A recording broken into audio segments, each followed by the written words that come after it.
Bass Strait. October the 19th, 1934, 10:20 in the morning. The pilot of a Holyman's Airways de Havilland makes his routine radio call. He's somewhere south of Wilson's Promontory, on a flight from Launceston to Melbourne. Then nothing. Within hours, every aircraft in the region is searching the water. By the following morning, all anyone has found is a patch of oil on the surface and some fragments of plywood. 11 people gone. The aircraft's name was Miss Hobart. Almost nothing else was ever recovered, and the cause was never determined. One of the passengers was an Anglican missionary named Hubert Warren, traveling home to his family. His youngest son, David, aged 9, was at boarding school in Launceston, waiting for him. The last present David's father had given him was a crystal radio set.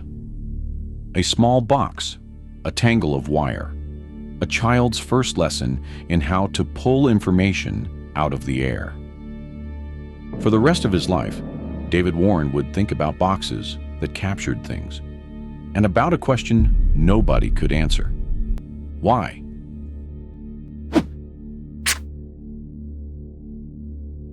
Warren was born on Groot Island in 1925, a remote Anglican mission in the Northern Territory.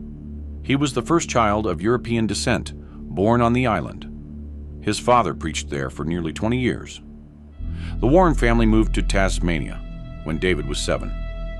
When he was 9, his father was killed, and the family relocated to Sydney. The crystal radio set went with him everywhere. He took it apart and rebuilt it again and again. By the time he was a teenager, he was a licensed radio operator, reading everything he could find on electronics.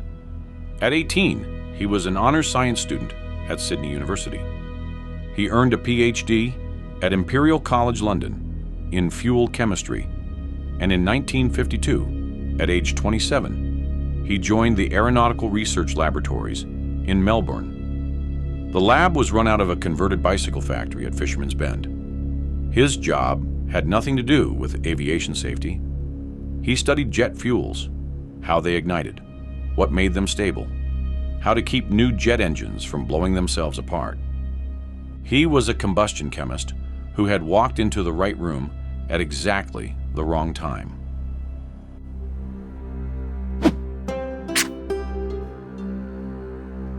The de Havilland Comet was the first commercial jet airliner in the world.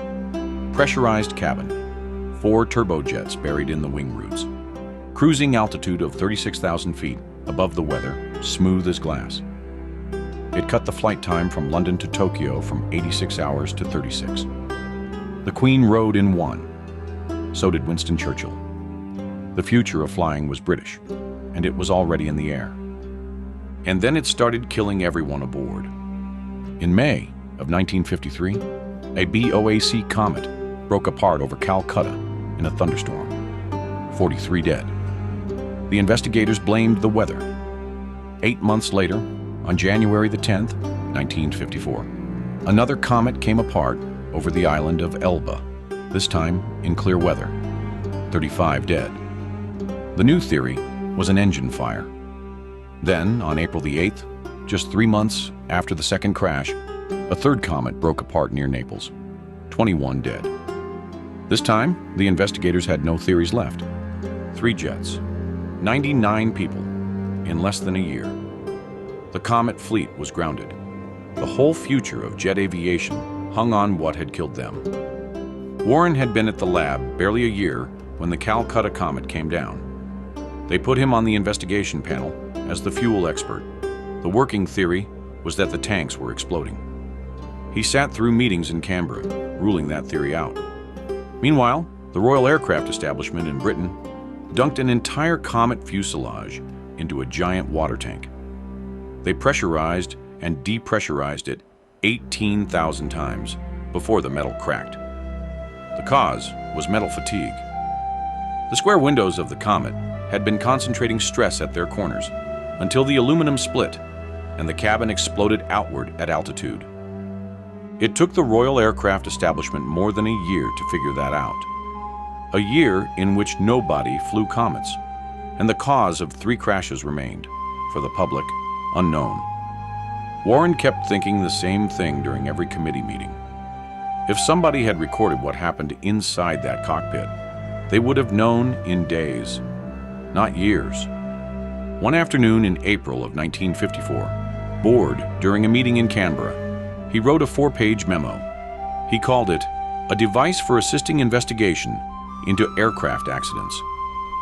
The proposal was for a small recorder, placed in the tail of every plane, capturing the last hours of cockpit sound and instrument readings. It went up the chain. His boss hated it. For 5 years, almost no one wanted Warren's idea. Pilots' unions in Australia called it a spy in the cockpit. The British Ministry of Transport showed no interest. American manufacturers said the worldwide market was too small to bother with. His own lab told him to drop it and get back to blowing up fuel tanks. Aviation safety was somebody else's job. But a new ARL manager, a man named Tom Keeble, told Warren to just build the thing on the side. So he did. With a freelance Melbourne instrument maker named Tyke Muirfield, Warren cannibalized 2 pocket-sized German wire recorders called miniphones. By 1956, the 2 of them had a working prototype. A small steel cylinder that recorded 4 hours of cockpit sound and basic flight readings, all on a single strand of magnetic wire. They called it the ARL Flight Memory Unit. It sat ignored on a shelf for 2 more years. In 1958, the director of ARL had a problem. A British official was visiting, and the schedule had a gap. The official's name was Sir Robert Hardingham. He was secretary of the British Air Registration Board, the man whose entire job was deciding which aircraft were safe to fly. Hardingham had spent the previous 4 years living through the Comet investigation, watching his colleagues spend a year and a half submerging an aircraft in a water tank to figure out what the cockpit had already known. They sat him down to lunch with David Warren. Warren brought the prototype. Hardingham understood it in 5 minutes. Within weeks, Warren was on a plane to London. On August the 25th, 1958, he demonstrated his recorder to 60 senior British aviation officials at Transport House in Westminster. They were not skeptical. A London firm called S. Duval and Sons asked for the manufacturing rights. Australia handed them over for nothing. The Defense Department had been offered a chance to patent the device and had declined. £2,000 was too much to spend, they said. The worldwide market for a thing like this would be about 6 boxes a year. Warren never made a cent from his invention. His colleague, Bill Schofield, later said Warren wasn't angry, he hadn't been rich. He was angry that Australia had invented the thing and let Britain sell it. And Australia still wouldn't fit them. It took another crash. On June the 10th, 1960, a Dutch-built short-haul turboprop called a Fokker Friendship was on approach to Mackay, Queensland, in patchy fog. 29 people on board, including 4 crew and 9 schoolboys from Rockhampton Grammar, who were flying home for the Queen's birthday long weekend. The aircraft impacted the sea 5 miles short of the runway. There were no survivors. The investigation could not determine the cause. The Board of Inquiry issued one specific recommendation. Every Australian passenger aircraft should be required to carry a flight data recorder and a cockpit voice recorder, the very thing the Defense Department had refused to pay for 5 years earlier. In January of 1963, Australia became the first country in the world to mandate them by law. The United States followed in 1967, a country forced into the mandate by the same kind of unanswered crash that had orphaned David Warren 26 years earlier.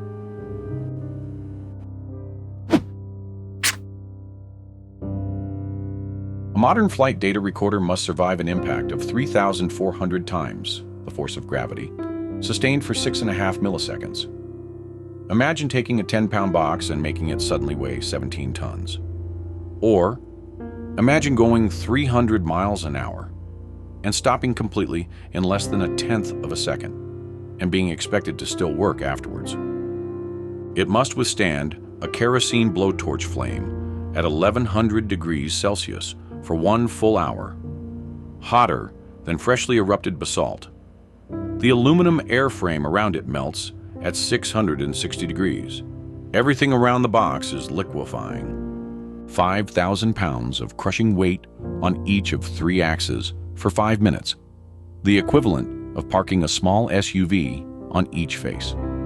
Then 20,000 feet of seawater for 30 days, with a sonar beacon pinging every second. 20,000 feet is 4 times deeper than any military submarine can operate.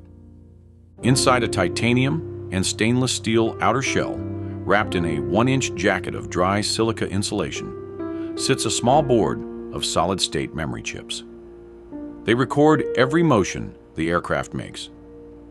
On a Boeing 787, the unit captures 146,000 separate parameters: control yoke positions, engine fuel flow rates, autopilot inputs, every flap angle on every wing.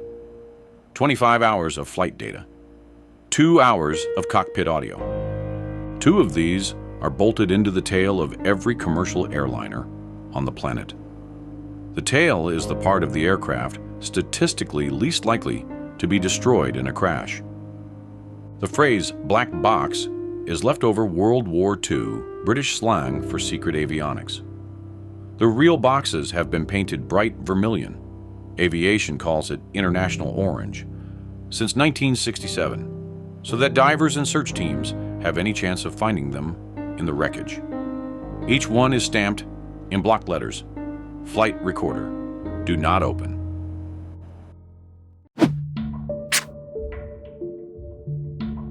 Commercial flying has become roughly 70 times safer since the boxes were mandated. In 1959, at the start of the jet age, there were 35 fatal accidents for every million commercial jet departures. Today, the number is closer to half a fatality per million. A typical traveler could fly every day of their adult life and statistically never witness a fatal accident. The boxes are not the only reason, but almost every major aviation safety reform of the past 60 years traces back to what investigators recovered from one of them. On June 1st, 2009, Air France Flight 447 vanished from radar over the South Atlantic. 228 people. For 2 years, no one knew why. Then, in May of 2011, autonomous submersibles finally found the wreckage on the ocean floor at 14,000 feet, far beyond the box's design depth. Both units came up intact. The data told the story. Ice had clogged the pitot tubes, which measure airspeed, and the autopilot had disengaged. With the captain on a rest break, 2 co-pilots were left to figure out what was happening. The more junior of them, at the controls, pulled the stick back and held it there. The aircraft stalled and fell vertically into the ocean for 3 minutes and 30 seconds. Pilot training, cockpit displays, pitot tube heating, and stall recovery procedures changed worldwide within months. The pattern repeats across decades. Helios Flight 522, where the boxes revealed an entire crew silently losing consciousness from a cabin pressurization failure. United 232, where the cockpit audio captured a captain named Al Haynes calmly negotiating a fatally damaged DC-10 down onto a runway in Sioux City, Iowa, saving 184 of the 296 people aboard. The war in design has spread beyond aviation. Every commercial ship over 3,000 tons has carried a voyage data recorder since 2002. The Costa Concordia and the El Faro were both investigated using their recordings. Trains have event data recorders. Modern cars do too. The orange box in the tail idea has become the basic shape of how we investigate any disaster involving a moving machine. Then there is the other half of the story. On March the 8th, 2014, Malaysia Airlines Flight 370 vanished over the Indian Ocean. 239 people. The maintenance log later revealed that the underwater locator beacon battery on the flight data recorder had expired in December of 2012, 15 months before the aircraft disappeared. 12 years and 140,000 square kilometers of seafloor later, the latest search ended again this past January. The boxes have never been found. Without them, there is no story, no reform, no answer, only an absence. David Warren died in Melbourne in 2010 of natural causes, age 85. His family had a label fixed to the lid of his coffin. It read, "Flight Recorder Inventor. Do not open."